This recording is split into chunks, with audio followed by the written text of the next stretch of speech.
President Trump is taking questions from reporters nearly every day, but that does not mean he's answering them.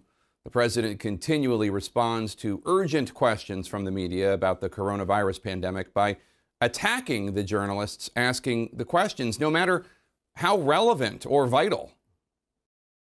You're a third-rate reporter, and what you just said is a disgrace. Always a nasty question from CNN. You're just incapable of asking a question in a positive way.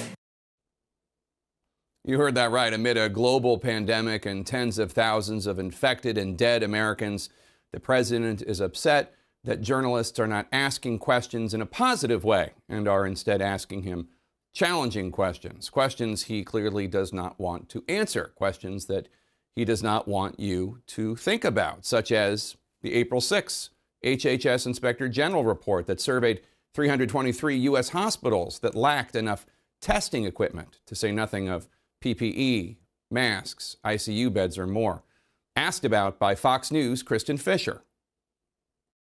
I know you don't want to talk about the Inspector General report, but testing is still a big issue in this country. We're the federal government.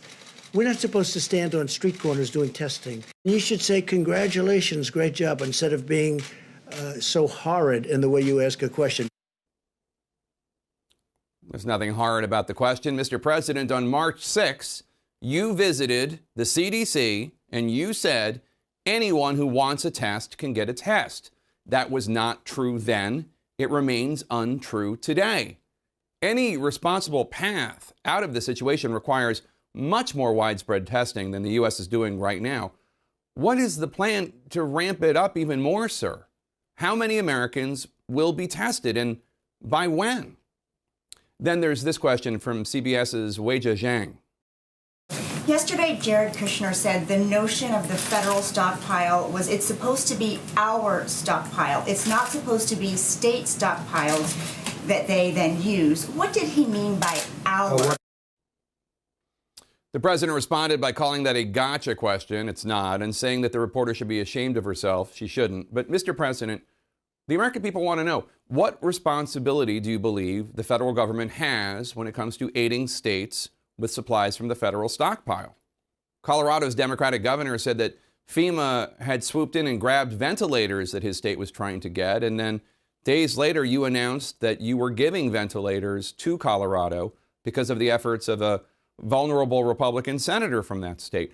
What do you and Jared Kushner mean when you say our stockpile? What is the plan with the stockpile? Then there's this question from McClatchy's Francesca Chambers. The Paycheck Protection Program has gotten off to a confusing start for small businesses. I don't think so. President Trump interrupted to disagree and criticize Chambers for not asking him a, quote, positive question about how the program had gotten off to a, quote, tremendous start. Look, Mr. President, everyone wants this program to work, but the fact remains there are issues with the Paycheck Protection Program. How are those kinks being fixed? What is the plan? Attacking journalists who ask questions does not make those questions go away. It only reveals that you might not have the answers. Again, sir, respectfully, what is the plan for a way out of this? Do you have one?